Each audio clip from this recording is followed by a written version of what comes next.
Hello medicals, आज का हमारा टॉपिक है चेस्ट पेन। चेस्ट पेन पढ़ेंगे आज। चेस्ट पेन में क्या क्या देखना है, इसके differential diagnosis, history taking, investigations, examination. ठीक है, आज का ये टॉपिक है। चेस्ट पेन क्या है? कॉमन प्रेजेंटिंग सिम्टम है, छाती में दर्द हो रहा है। ठीक है, the symptoms of disorder that can range from trivial to the life threatening तक हो सकता है। इसकी कॉजेस क्या क्या होंगे? बहुत सारे कॉजेस है। CVS causes, GI causes, pulmonary causes, musculoskeletal causes और इमोशनल कॉजेस। सीवियस कॉजेस क्या क्या है? Angina, chronic stable angina, acute coronary syndrome, myocardial infarction, pericarditis, acute aortic dissection. ये हो गए आपके सीवियस कॉजेस। अब gastrointestinal causes, reflux oesophagitis, GERD, gastro oesophageal reflux disease, acidity की वजह से भी चेस्ट में पेन होता है। पेप्टिक अल्सर डिसीज, पेट में अल्सर है या तो डियोडिनम में अल्सर है, इसोफेजियल स्पाज्म की वजह से हो सकता है। अब आते हैं आपके पल्मोनरी कॉजेस पे। एक हो गया निमोनिया, निमोथोरैक्स, पल्मोनरी एम्बोलिज्म, प्लूरोसिस और प्लूराइटिस, इन्फ्लामेशन ऑफ प्लूरा। अब आते हैं आपके मस्कुलोस्केलेटल कॉजेस पे। चेस्ट पेन, मसल पेन हो सकता है, मसल पेन की वजह से चेस्ट पेन हो सकता है। Chest wall injuries, rib fracture की वजह से होता है या तो मसल स्ट्रेन की वजह से हो सकता है।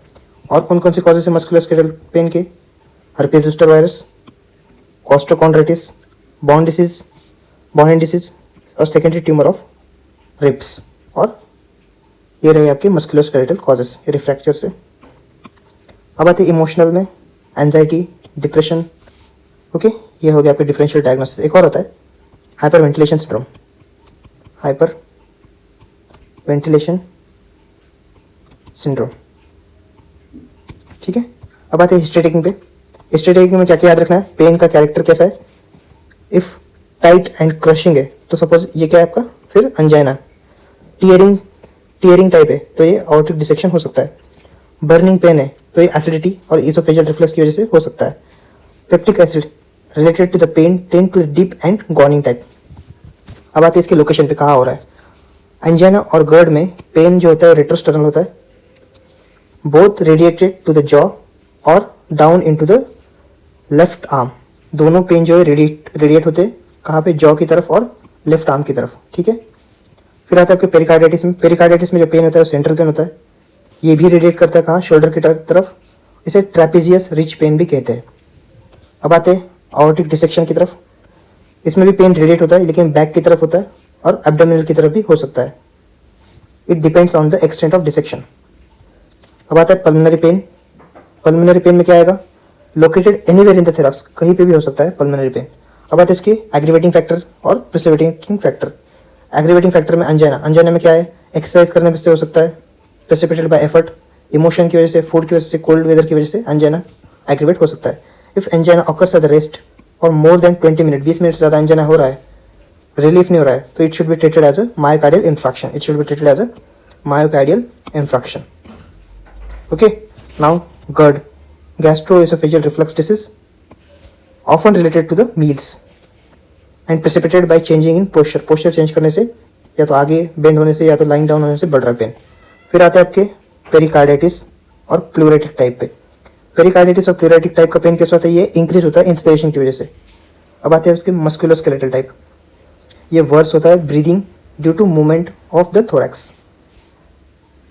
ठीक है, मस्कुलोस्केलेटल पेन वर्स होता है ब्रीदिंग की वजह से due to the movement of thorax. ये हो गया आपके एग्रीवेटिंग फैक्टर्स। अब आते हैं रिलीविंग फैक्टर्स की तरफ। रिलीविंग फैक्टर्स, इसोफेजियल स्पाज्म और angina relieve by GTN, glyceryl trinitrate. इसे बिलो द टंग रखते हैं। ठीक है, टंग के नीचे रखते हैं सबलिंगुअली। इसकी बायो अवेलेबिलिटी अच्छी होती है। विच रिलैक्स द स्मूथ मसल्स, ये स्मूथ मसल को रिलैक्स कर देता है ताकि रिलीफ मिल जाता है। किससे? इसोफेजियल स्पाज्म और एंजाइना के। फिर आते हैं इसोफेजियल रिफ्लक्स डिसीज। ये रिलीव होते हैं प्रोटॉन पंप इनहिबिटर्स या तो एंटासिड्स। लेकिन ये एंजाइना का पेन होता है, ये रिलीफ नहीं कर पाते। एंजाइना का पेन किससे रिलीफ होगा? GTN से। ठीक है, और इसोफेजियल रिफ्लक्स है, ये रिलीव होगा किससे? एंटासिड। अब आते हैं आपके पेरिकार्डाइटिस पे। Pericarditis is relieve bye sitting forward और लीनिंग फॉरवर्ड। ये पेरिकार्डाइटिस का पेन रिलीव हो जाता है। फिर आते हैं आपके ट्रॉमा पे। ट्रॉमा या तो ब्लंट ट्रॉमा और स्ट्रेचिंग इंजरी की वजह से हो सकता है। चेक करना है चेस्ट वॉल इंजरी है या नहीं है। चेस्ट वॉल टेंडरनेस अगर है तो it should be important to diagnose rib fracture हो सकता है। अब आते हैं आपके पैथोलॉजिकल रिब फ्रैक्चर कब होते हैं। It occur due to the minor injury, it also occur due to the minor injury, it may be bony metastasis और ऑस्टियोपोरोसिस इन ओल्ड पेशेंट, और बोनी मेटास्टेसिस की वजह से भी हो सकता है। फिर आते हैं आपकी इमोशंस में डिप्रेशन और एंजाइटी और any organic causes should be rule out. ठीक है, ये हो गया आपके हिस्ट्री टेकिंग में कुछ इंपॉर्टेंट पॉइंट्स। अब आते हैं एग्जामिनेशन में हमें क्या क्या याद रखना है। टेम्परेचर इंक्रीज्ड इन निमोनिया, मायोकार्डियल इन्फ्रैक्शन, पेरिकार्डाइटिस और हर्पीज जोस्टर इन्फेक्शन। ठीक है, अब आते हैं पल्स पे। पेन की वजह से भी टैकीकार्डिया हो सकता है। Upper limb and lower limb should be palpate because peripheral pulses are absent in the patient with the aortic dissection. ठीक है, aortic डिसेक्शन को रूल आउट करने के लिए पाल्पेट करना है अपर लिम और लोअर लिम के वेसल्स को। फिर आते हैं जेवीपी, इंपॉर्टेंट है JVP elevated with CCF, congestive cardiac failure, and acute right ventricular failure, which are the complications of inferior valve MI and pulmonary embolism. 60% of pulmonary vascular supply it's occluded in this patient. ठीक है, इस वजह से pen हो रहा है। अब आते हैं आपके पाल्पेशन पे। पाल्पेशन में चेस्ट वॉल टेंडरनेस चेक करनी है। It could be musculoskeletal cause. अगर unilateral tenderness is confirmed to a single और एडजेसेंट ग्रुप, ठीक है, यूनिलैटरल टेंडरनेस है सिंगल और adjacent of the group of the dermatome, so it's suggestive of if it is central it could be vertebral और spinal cause, if it is peripheral neural nerve pathology it should be herpes zoster infection. Central pain होगा तो vertebral और spinal cause हो सकता है, peripheral nerve pathology है तो ये हर्पीज जोस्टर इन्फेक्शन हो सकता है। नाउ ट्रैकिया सेंट्रल है या नहीं है ये चेक करना है। अगर डेविएटेड है तो in tension pneumothorax opposite side deviate हो जाता है ट्रैकिया। ठीक है, deviated in the opposite side in tension pneumothorax. Chest wall movement check करनी है। अगर न्यूमोथोरैक्स है तो ये side chest wall movement decrease हो जाएगी। ओके, अगर निमोनिया है तो सेम चेस्ट वॉल मूवमेंट, जिस साइड निमोनिया है वहाँ चेस्ट वॉल मूवमेंट डिक्रीज हो जाएगी। सो अब आते हैं परकशन पे। डलनेस कहाँ दिखेंगे, जहाँ कंसोलिडेशन है। निमोनिया में कंसोलिडेशन होगी वहाँ पे डलनेस दिखाई देगी, परकशन पे फील होगी। हाइपर रेजोनेंस कहाँ मिलेगी, न्यूमोथोरैक्स में। अब आते हैं परकशन हो गया, अब आते हैं अस्कल्टेशन ऑफ चेस्ट। जो न्यूमोथोरैक्स होगा या तो पल्मोनरी इफ्यूजन होगा, उसमें अब्सेंट ब्रेथ साउंड सुनाई नहीं देंगे क्योंकि वाटर और air bad conductor of sound है। फिर आते हैं bronchial breath sound, high pitch sound कब दिखेगा, जब कंसोलिडेशन होगा, सॉलिड होगा, अच्छे से सुनाई देगा, गुड कंडक्टर है साउंड का। फिर क्रिपिटेशन दो तरह के, एक तो लोकलाइज, वाइड स्प्रेड। लोकलाइज कब दिखेंगे, लोबार निमोनिया में, और वाइड स्प्रेड कब दिखेंगे, multi lobar more than one lobe is involve, then wide spread crepitation सुनाई देंगे पल्मोनरी एडिमा में, और secondary to the left ventricular failure. Friction rub ये कब सुनाई देगा, पेरिकार्डियल डिसीजेस में और प्लूरेटिक डिसीज में। इन दोनों को कैसे डिस्टिंग्विश करना है। जो पेरिकार्डियल रब होता है will be present when the patient hold the breath. Patient ने जब होल्ड किया ब्रेथ को तब फ्रिक्शनल रब प्रेजेंट होता है, लेकिन प्लूरेटिक रब एब्सेंट हो जाता है। फिर आते हैं लोअर लिम्ब पे। अब आते हैं लोअर लिम्ब पे इंपॉर्टेंट होता है इसे देखना। हेमीपैरेसिस में it can occur due to the hemiparesis occur due to the aortic dissection की वजह से भी हेमीपैरेसिस हो सकता है।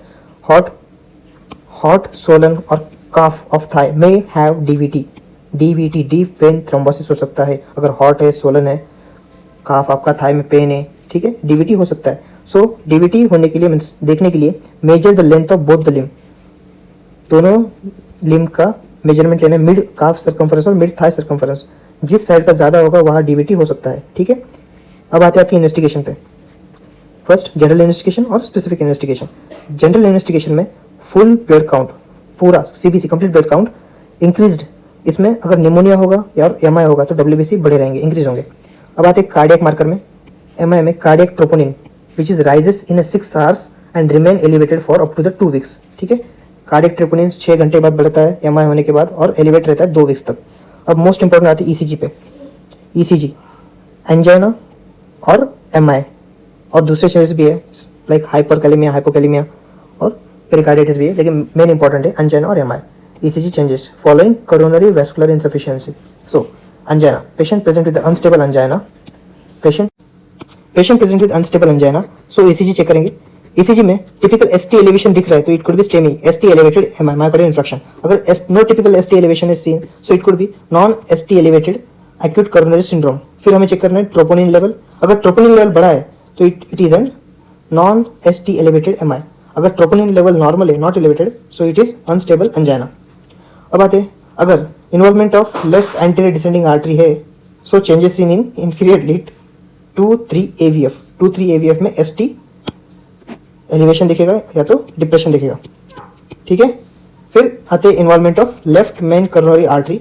ऑक्लूजन है तो इश्यमिया होगा, इश्यमिया को ऐसे इन्फ्रैक्शन होगा. अगर एंटीरियर साइड है तो V3 और V4 में चेंजेस दिखेंगे. अगर लेफ्ट लैटरल साइड है तो V5 और V6 में चेंजेस दिखेंगे. ठीक है. V1, V2, V3, V4, V5, V6. V1, V2 septal changes देखिए तो सेप्टल कॉज है. V3, V4 anterior, V5, V6 है तो लैटरल. ठीक है ना. ठीक है. अब आते हैं आपके चेस्ट एक्सरे पे. चेस्ट एक्सरे में न्यूमोथोरैक्स मिल सकता है. कंसोलिडेशन होगा तो न्यूमोनिया होगा. एयर होगी तो न्यूमोथोरैक्स. और क्लासिक वेस्ट शेप शैडो दिख रहा है तो पल्मोनरी एम्बोलिज्म हो सकता है. रिफ फ्रैक्चर चेक कर सकते हैं, आउटिक डिसेक्शन चेक कर सकते हैं या तो प्लूरल एफिशिएंट चेक कर सकते हैं. ब्लंटिंग दिखेगा, मेनिस्कल साइन. ओके. अब आते हैं स्पेसिफिक इन्वेस्टिगेशन पे. Specific investigation perfusion scan, ventilation by perfusion scan देखेंगे. मिसमैच होगा तो पल्मोनरी एम्बोलिज्म हो सकता है. फिर आते हैं पल्मोनरी एंजियोग्राफी पे. Pulmonary emboli will be delineated if possible to visualize the site and extent of the embolism, then extraction of emboli using the catheter. Okay. अब आते हैं CT एंजियोग्राफी पे, CT aortography पे. Confirm and assess the extent of and the site of dissection of aorta. For detection of site of aorta, CT aortography should be done. Then upper GI tract endoscopy for esophagitis or GERD or any esophageal causes or gastric causes. फिर आते हैं आपके esophageal manometry पे. Abnormal oesophageal pressure check करते हैं. ठीक है. If tension pneumothorax suspected cause of chest pain tension pneumothorax की वजह से हो रहा है, so do not wait for chest film. Immediate decompress the pneumothorax with large bore hole cannula and inserted into the second intercostal space in the mid clavicular line. अगर tension pneumothorax है तो chest film के लिए wait नहीं करना है.